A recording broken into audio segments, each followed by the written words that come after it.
Scoobies. Today, trailers, including Alicia Vikander as the latest Lara Croft. That's right. In addition, Pixar goes bilingual with their latest animated film, Coco. And James Franco shows us the awful genius of Tommy Wiseau's The Room. You're tearing me apart, Lisa! This is Scooby-Doo Movies!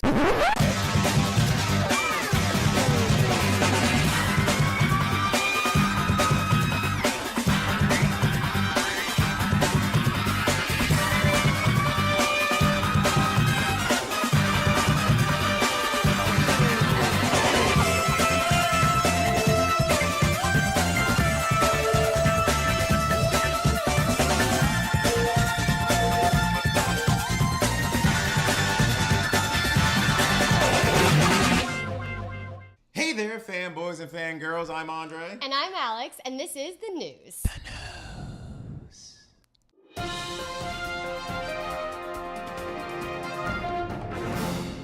First up, the latest video game turned movie, Tomb Raider, starring Alicia Vikander, has dropped its first poster and trailer. Now, according to Warner Brothers, the spoiled socialite turned treasure hunter, previously portrayed by Angelina Jolie, as I think most of us know. Love her. She's all right. Will be giving an updated origin and appearance, which probably means smaller, less cartoony boobs. You saw the poster, you saw the trailer. What did you think? I love Alicia Vikander as Lara Croft. Oh, yeah? Yes. Okay. What? You did... I'll save my piece for a little bit. Wow, okay. I think I know where your head's at. I love it. I think, I just think that she looks really sexy in the role, and, she has, this badass kind of vibe. She has, the brunette look that Angelina Jolie had. Sure. And I don't know. I think, after seeing her in Ex Machina, I think that she can have this kind of badass, chilling character.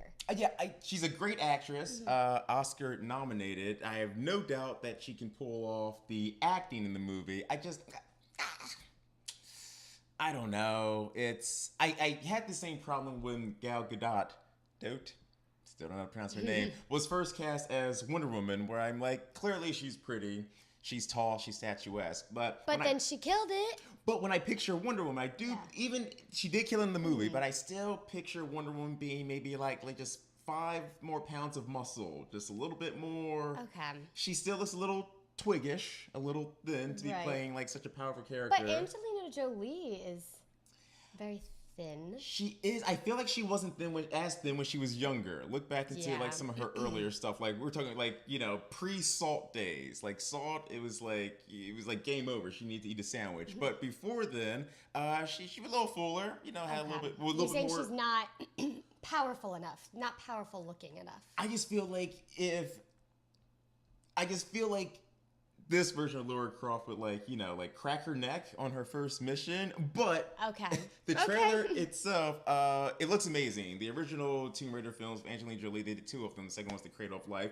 They did come out very campy, very cartoony, very silly. This one, it looks like, I hate using this word, but it looks like they're trying to make it gritty and grounded in reality. It's like Hollywood's favorite word, gritty and edgy. But it does look like they're actually trying to do that with this new iteration, make it less sort of cartoony. Hence, I'll throw up the picture. But famously in the video games, Lara Croft has giant, massive, ridiculously huge boobs. They went with an actress who actually could probably pull off the character moments, not so much what she looked like. So, right. She's not fulfilling the fantasy of all her young male fans. Sure, and I'm sure that's part of the reason why Angelina Jolie was cast in the first place, because we remember what young Angelina Jolie looked like. Haha. See, I think for me, it's because I don't have that, it's not this crazy obsession with Lara Croft, where I didn't play the video games, so for me, it's I think that I see her as the actress. I think she's gonna be really great in the role. I'm not thinking oh darn it, she doesn't have those boobs. Well,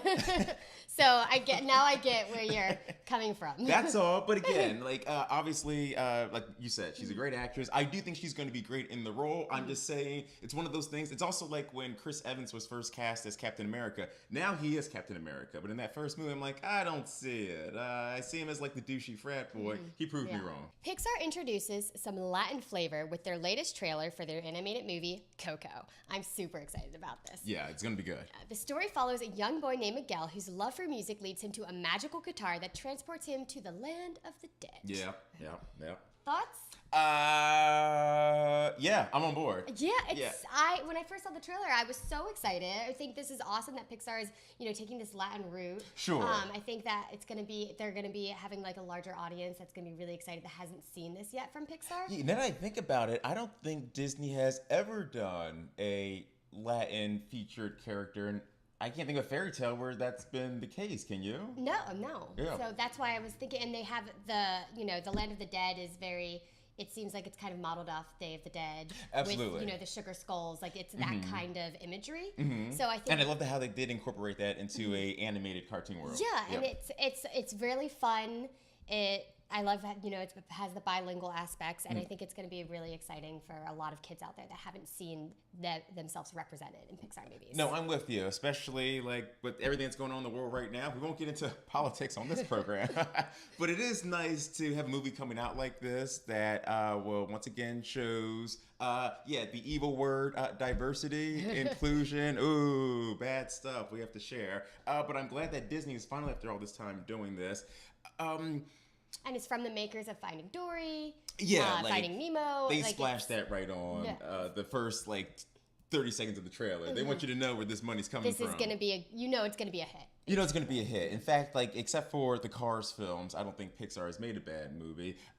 Same thing with this. And I'm a sucker for any sort of thing that is has a fantasy or supernatural spin to it.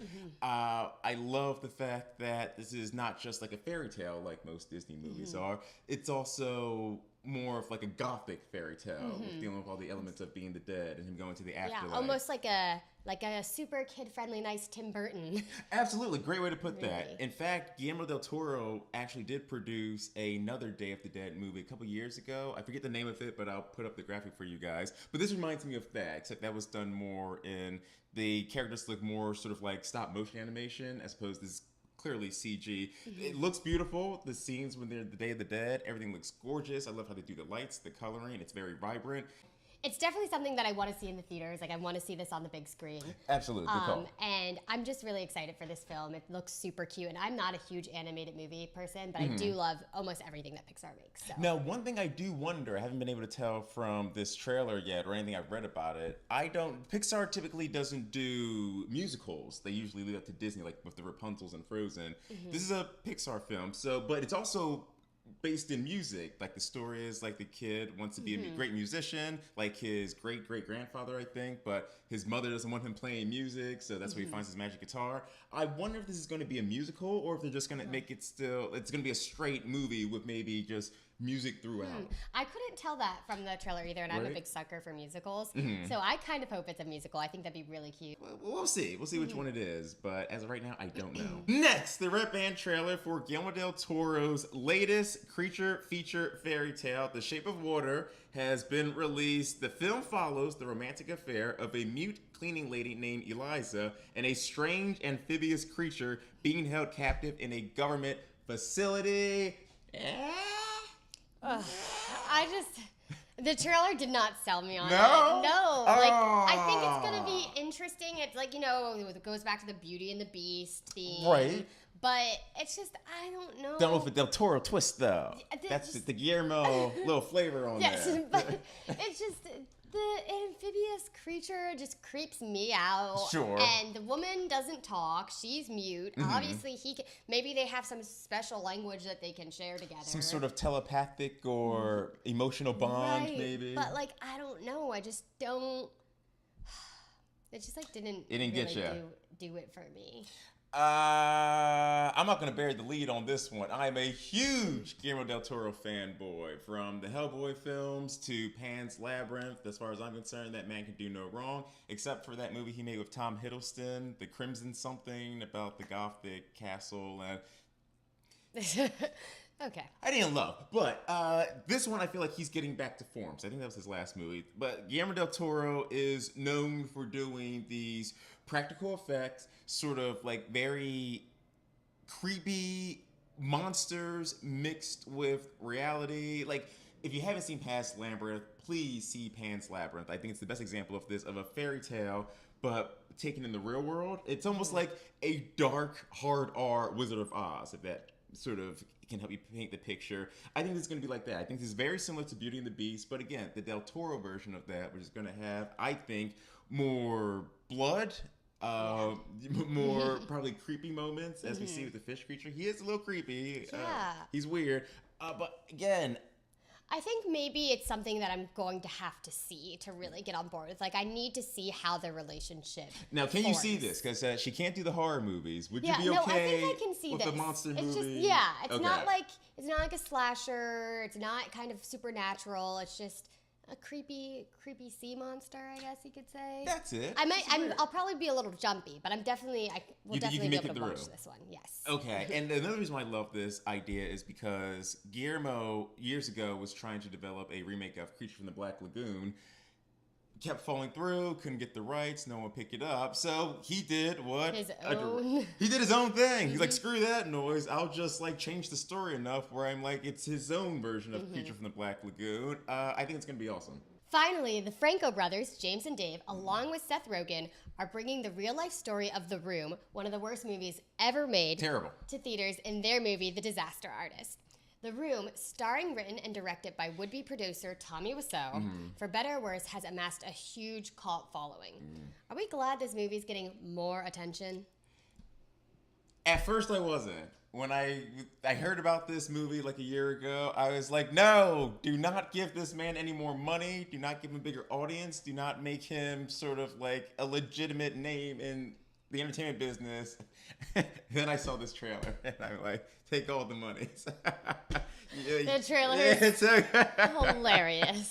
Oh my God. Like, obviously we'll put up the clips for you guys, but James Franco's voice doing the Tommy Wiseau accent is spot on in this. If you've ever seen The Room, it's a great guilty pleasure. It's really popular here in LA.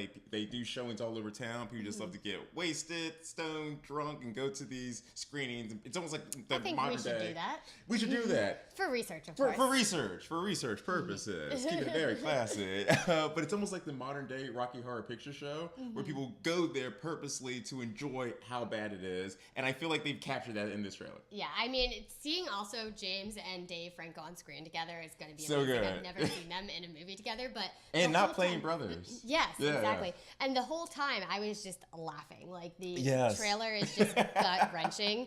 And I haven't seen The Room, so when I was watching the trailer, I was oh my God, like this movie. I almost felt bad for the guy Tommy Wiseau. I'm like, is this really like how bad it was? That's the thing. I remember watching The Room for the first time. It's cringeworthy. It's even hard. It's hard to get through on your first watch because you're like, oh God, is it supposed to be this bad? You realize that it's not supposed to be that bad.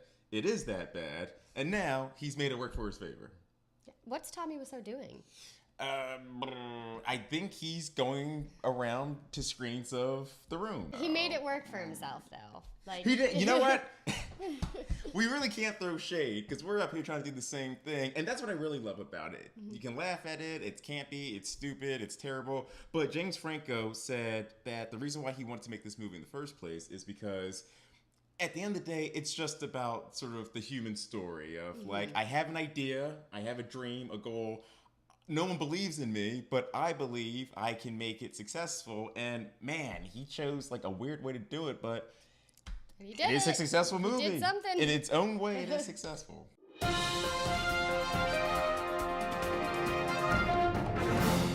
Well, that's going to do it for us today. That's all we got for you. That's all we got. Thanks for stopping by. Of course, always. Make sure to follow us on the interwebs. Facebook, Instagram, Twitter. Make sure to subscribe to our YouTube channel. Share. Tell a friend. Tell your mom. And also turn on alerts. That way, whenever we post a new episode, you'll be the first to know. Yes, put those alerts on. Do that. All right. Thanks for stopping by. Until next time, I've been Andre. And I'm Alex. Stay groovy, Scoobies.